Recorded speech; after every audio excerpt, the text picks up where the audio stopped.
The idea of dropping out of IIT was not an overnight decision. How come a small town boy without any privilege or family background, coming from a lower middle class family, can create something as big as 1200 crore company?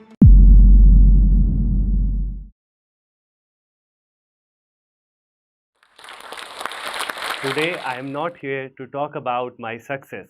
Rather, I am here to talk about a story, to tell you a story of risk taking and perseverance. Because at the end of the day, it's the journey that matters, not the destination, right? And the journey is always full of ups and downs, challenges and opportunities, happiness and sadness that is meant to be enjoyed. Everyone's journey is unique, and so is mine. Coming from a small town like Chaibasa in Jharkhand, I could not see the world like everyone else did, quite literally because my eyesight was severely impaired with -16 and -18 until I got it operated on a few years ago. I could not even see from this far. And sometimes it's the things that you can't see pushes you the hardest. I spent my early years with blurry vision. I could not see blackboards in classes. Sometimes even got bullied by my school friends. But it could not cloud my ambition. I didn't let it define me. In fact, I found peace in the world of technology. Fortunately, at the age of 6, I was exposed to computers. All thanks to my visionary father who brought computer in that small town in 1997. I loved playing with computers. Coding was my escape. I loved to build things, build a world in coding the way I would want to see it. By the time I was in class 10th, I started my first web design and development services company along with my elder brother. It was primarily driven by our passion towards coding and secondarily to support ourselves financially while coming from a financially modest family. Looking back now, that was the first giant step I took into entrepreneurship at a time when I was figuring out my first business while my peers were still figuring out what their passions were. But of course, like every journey, I had my own share of challenges and experiences. After completing class 12, I had to take a year off to prepare for the most prestigious IIT JEE exam. I could not clear it at the first place. Um, it looked like a tough decision during that circumstances, right? But now looking back in the hindsight, I can say it was one of the best decisions because I put everything I had into it to prepare and get into one of the most prestigious IIT Delhi into my favorite mathematics and computing department. While I was there, I got exposed to the world-class ideas being executed by my peer IITians. It opened up my eyes. I was thinking about selling my time into a service-based business. From that, I got exposure to creating world-class products. I felt something stir inside me, something which I couldn't ignore. As much as I tried to create a balance between my studies and my dreams, I could not. I knew deep down under that I was not meant to follow that traditional path. So I made an easy decision to drop out of IIT Delhi. The idea of dropping out of IIT was not an overnight decision, right? It was a slow and gradual process, I would say. When I used to go to daily classes, it became weekly classes, and suddenly I started only going for exams, and then eventually I started missing exams as well, right? From that perspective, the dropping out process was a slow and gradual journey, I would say. And in fact, I was fortunate that my parents did not even question it. Probably they didn't even know what I was up to. Soon after dropping out, I started Touch Talent, a community of creative individuals. We wanted to bring artists from across the globe, and that's exactly what we did. We brought 1 million artists from more than 100 countries to our platform, something that we took pride on. However, in the hindsight, I can say that was the worst strategy, a business strategy that we followed, right? While we had all the numbers, but we missed out on the impact simply because we could not capture the network effect, which we could have if we had grown gradually from one cluster to the other cluster. By 2015, we realized that the Touch Talent idea was not working exactly as we envisioned.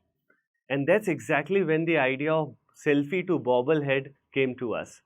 We wanted to build something natively on mobile. It was a drastic change from a web based application to a mobile native application. However, we took it as a challenge, and with the runway of only 6 months left uh, from the investment of 4 crores that we had raised for Touch Talent, we took the big risk and took the leap of faith to execute on that idea of selfie to bobblehead. We didn't know where we are getting into. We didn't know how we are going to generate revenue out of it.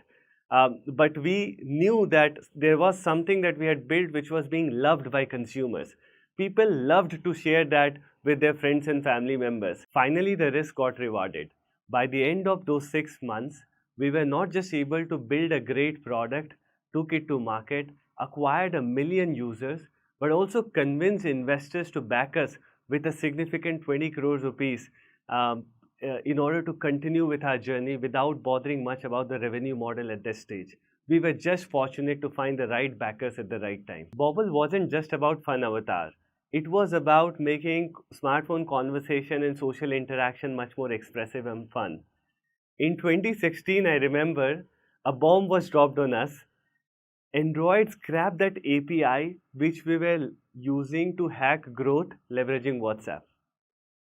This the entire idea of hacking growth through those API came into standstill.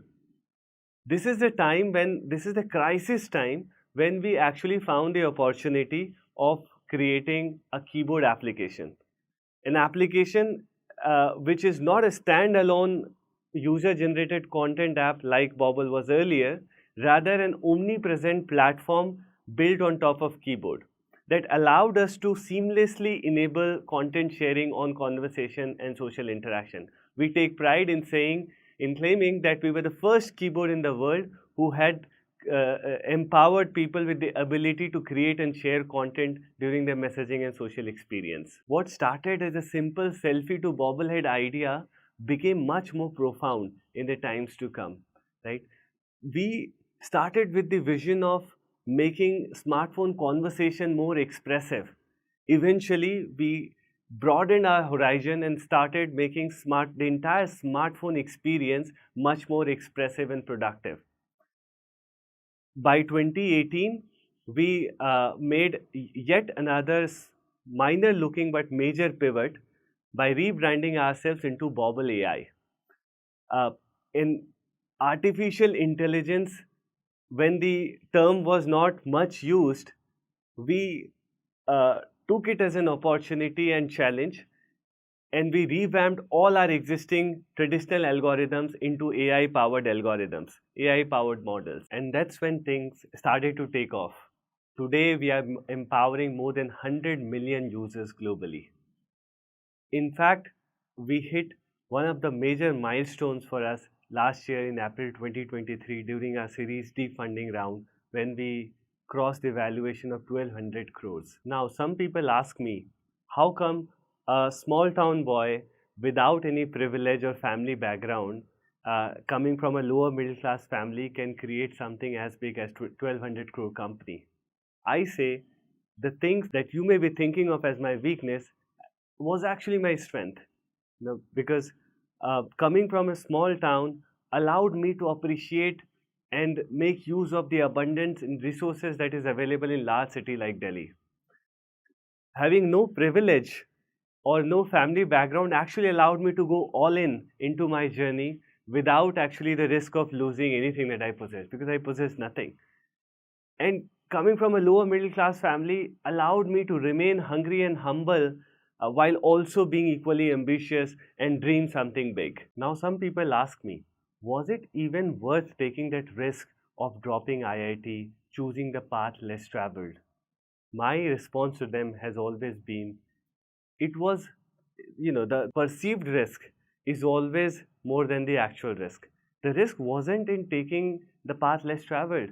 The actual risk would have been not following my instinct, not following my dreams. To all those listening and wanting to take a leap into entrepreneurship, know this: it is not the fear of failure that is holding you back, it is the fear of not starting. You don't have to have all the answers. You just have to have the courage to start and the attitude of perseverance. My journey from a small town to building an over 1200 crore company was definitely not an easy one, but it was at least mine. If there is one thing I want to leave you today with is this: don't be afraid of taking risk. Embrace failures and trust yourself. Your dreams are worth it.